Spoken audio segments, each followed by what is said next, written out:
بسم اللہ الرحمن الرحیم الحمد للہ رب العالمین والصلاة والسلام علی سید المرسلین و خاتم النبیین اما بعد۔ صحیح بخاری باب کتاب الایمان، حدیث نمبر 50۔ اردو ترجمہ۔ حضرت جبرائیل علیہ السلام کا آن رسول صلی اللہ علیہ وسلم سے ایمان، اسلام، احسان اور قیامت کے علم کے بارے میں پوچھنا اور اس کے جواب میں نبی کریم صلی اللہ علیہ وسلم کا بیان فرمانا۔ پھر آخر میں آپ نے فرمایا کہ یہ جبرائیل علیہ السلام تھے جو تم کو دین کی تعلیم دینے آئے تھے۔ یہاں آپ نے ان تمام باتوں کو جو جبرائیل علیہ السلام کے سامنے بیان کی گئی تھیں دین ہی قرار دیا، اور ان باتوں کے بیان میں جو آن حضرت صلی اللہ علیہ وسلم نے ایمان سے متعلق عبد القیس کے وفد کے سامنے بیان فرمائی تھی، اور اللہ پاک کے اس ارشاد کی تفصیل میں کہ جو کوئی اسلام کے علاوہ کوئی دوسرا دین اختیار کرے گا وہ ہرگز قبول نہ کیا جائے گا۔ ہم سے مسدد نے بیان کیا، انہوں نے کہا کہ ہم سے اسماعیل بن ابراہیم نے بیان کیا، انہوں نے کہا کہ ہم کو ابو حیان تیمی نے ابو زرعہ سے خبر دی، انہوں نے حضرت ابو ہریرہ رضی اللہ عنہ سے نقل کیا کہ ایک دن آن حضرت صلی اللہ علیہ وسلم لوگوں میں تشریف فرما تھے کہ آپ کے پاس ایک شخص آیا اور پوچھنے لگا کہ ایمان کسے کہتے ہیں؟ آپ صلی اللہ علیہ وسلم نے فرمایا کہ ایمان یہ ہے کہ تم اللہ پاک کے وجود اور اس کی وحدانیت پر ایمان لاؤ، اور اس کے فرشتوں کے وجود پر، اور اس اللہ کی ملاقات کے برحق ہونے پر، اور اس کے رسولوں کے برحق ہونے پر، اور مرنے کے بعد دوبارہ اٹھنے پر ایمان لاؤ۔ پھر اس نے پوچھا کہ اسلام کیا ہے؟ آپ صلی اللہ علیہ وسلم نے پھر جواب دیا کہ اسلام یہ ہے کہ تم خالص اللہ کی عبادت کرو اور اس کے ساتھ کسی کو شریک نہ بناؤ، اور نماز قائم کرو، اور زکوٰۃ فرض ادا کرو، اور رمضان کے روزے رکھو۔ پھر اس نے احسان کے متعلق پوچھا۔ آپ صلی اللہ علیہ وسلم نے فرمایا احسان یہ ہے کہ تم اللہ کی عبادت اس طرح کرو گویا تم اسے دیکھ رہے ہو، اگر یہ درجہ نہ حاصل ہو تو پھر یہ تو سمجھو کہ وہ تمہیں دیکھ رہا ہے۔ پھر اس نے پوچھا کہ قیامت کب آئے گی؟ آپ صلی اللہ علیہ وسلم نے فرمایا کہ اس کے بارے میں جواب دینے والا پوچھنے والے سے کچھ زیادہ نہیں جانتا، البتہ میں تمہیں اس کی نشانیاں بتلا سکتا ہوں۔ وہ یہ ہے کہ جب لونڈی اپنے آقا کو جنے گی، اور جب سیاہ اونٹوں کے چرانے والے دیہاتی لوگ ترقی کرتے کرتے مکانات کی تعمیر میں ایک دوسرے سے بازی لے جانے کی کوشش کریں گے۔ یاد رکھو قیامت کا علم ان 5 چیزوں میں ہے جن کو اللہ کے سوا کوئی نہیں جانتا۔ پھر آپ صلی اللہ علیہ وسلم نے یہ آیت پڑھی کہ اللہ ہی کو قیامت کا علم ہے کہ وہ کب ہوگی، آخر آیات تک۔ پھر وہ پوچھنے والا پیٹھ پھیر کر جانے لگا۔ آپ صلی اللہ علیہ وسلم نے فرمایا اسے واپس بلا کر لاؤ۔ لوگ دوڑ پڑے مگر وہ کہیں نظر نہیں آیا۔ آپ صلی اللہ علیہ وسلم نے فرمایا کہ یہ جبرائیل علیہ السلام تھے جو لوگوں کو ان کا دین سکھانے آئے تھے۔ امام ابو عبداللہ بخاری فرماتے ہیں کہ آن حضرت صلی اللہ علیہ وسلم نے ان تمام باتوں کو ایمان ہی قرار دیا ہے۔ حدیث نمبر 51۔ ہم سے ابراہیم بن حمزہ نے بیان کیا، کہا ہم سے ابراہیم بن سعد نے بیان کیا، انہوں نے صالح بن کیسان سے، انہوں نے ابن شہاب سے، انہوں نے عبید اللہ بن عبداللہ سے، ان کو عبداللہ بن عباس رضی اللہ عنہ نے خبر دی، ان کو ابو سفیان بن حرب نے کہ ہرقل روم کے بادشاہ نے ان سے کہا میں نے تم سے پوچھا تھا کہ اس رسول کے ماننے والے بڑھ رہے ہیں یا گھٹ رہے ہیں، تو نے جواب میں بتلایا کہ وہ بڑھ رہے ہیں۔ ٹھیک ہے، ایمان کا یہی حال رہتا ہے یہاں تک کہ وہ پورا ہو جائے۔ اور میں نے تجھ سے پوچھا تھا کہ کوئی اس کے دین میں آ کر پھر اس کو برا جان کر پھر جاتا ہے، تو نے کہا نہیں، اور ایمان کا یہی حال ہے، جب اس کی خوشی دل میں سما جاتی ہے تو پھر اس کو کوئی برا نہیں سمجھ سکتا۔ حدیث نمبر 52۔ اس شخص کی فضیلت کے بیان میں جو اپنا دین قائم رکھنے کے لیے گناہ سے بچ گیا۔ ہم سے ابو نعیم نے بیان کیا، کہا ہم سے زکریا نے، انہوں نے عامر سے کہا، میں نے نعمان بن بشیر رضی اللہ عنہ سے سنا، وہ کہتے تھے میں نے آن حضرت صلی اللہ علیہ وسلم سے سنا، آپ صلی اللہ علیہ وسلم فرماتے تھے حلال کھلا ہوا ہے اور حرام بھی کھلا ہوا ہے، اور ان دونوں کے درمیان بعض چیزیں شبہ کی ہیں جن کو بہت لوگ نہیں جانتے کہ حلال ہیں یا حرام۔ پھر جو کوئی شبہ کی چیزوں سے بھی بچ گیا اس نے اپنے دین اور عزت کو بچا لیا، اور جو کوئی ان شبہ کی چیزوں میں پڑ گیا اس کی مثال اس چرواہے کی ہے جو شاہی محفوظ چراگاہ کے آس پاس اپنے جانوروں کو چرائے۔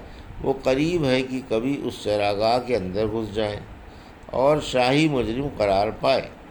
سن لو، ہر بادشاہ کی ایک چراگاہ ہوتی ہے، اللہ کی چراگاہ اس کی زمین پر حرام چیزیں ہیں، بس ان سے بچو۔ اور سن لو، حدن میں ایک گوشت کا ٹکڑا ہے، جب وہ درست ہوگا تو سارا بدن درست ہوگا، اور جہاں بگڑا سارا بدن بگڑ گیا۔ سن لو، وہ ٹکڑا آدمی کا دل ہے۔ حدیث نمبر 53، اردو ترجمہ۔ اس بارے میں کہ مال غنیمت سے 5واں حصہ ادا کرنا بھی ایمان سے ہے۔ ہم سے علی بن جعد نے بیان کیا، کہا ہم کو شعبہ نے خبر دی، انہوں نے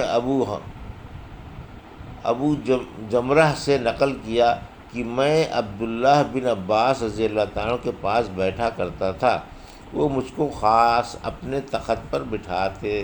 ایک دفعہ کہنے لگے کہ تم میرے پاس مستقل طور پر رہ جاؤ، میں اپنے مال میں سے تمہارا حصہ مقرر کر دوں گا۔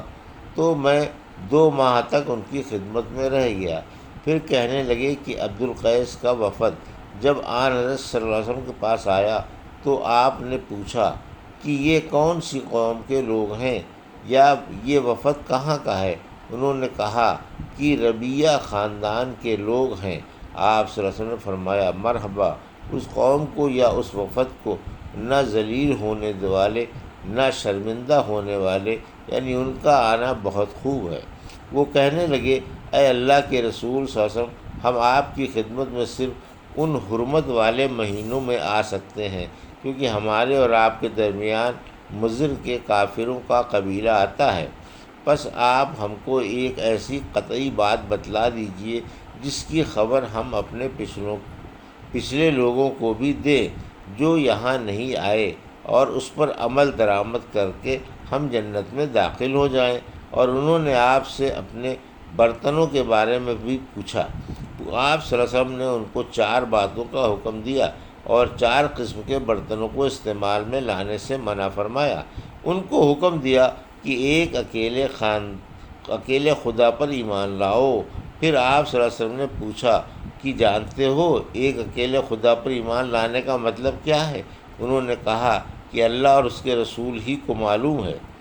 آپ نے فرمایا کہ اس بات کی گواہی دینا کہ اللہ کے سوا کوئی معبود نہیں، اور یہ کہ حضرت محمد صلی اللہ علیہ وسلم اس کے سچے رسول ہیں، اور نماز قائم کرنا اور زکوٰۃ ادا کرنا اور رمضان کے روزے رکھنا اور مال غنیمت سے جو ملے اس کا 5واں حصہ مسلمانوں کے بیت المال میں داخل کرنا، اور 4 برتنوں کے استعمال سے آپ صلی اللہ علیہ وسلم نے ان کو منع فرمایا، سبز لاکھی مرتبان سے اور کدو کے بنائے ہوئے برتن سے، لکڑی کے کھودے ہوئے برتن سے اور روغنی برتن سے، اور فرمایا کہ ان باتوں کو حفظ کر لو اور ان لوگوں کو بھی بتلا دینا جو تم سے پیچھے ہیں اور یہاں نہیں آئے ہیں۔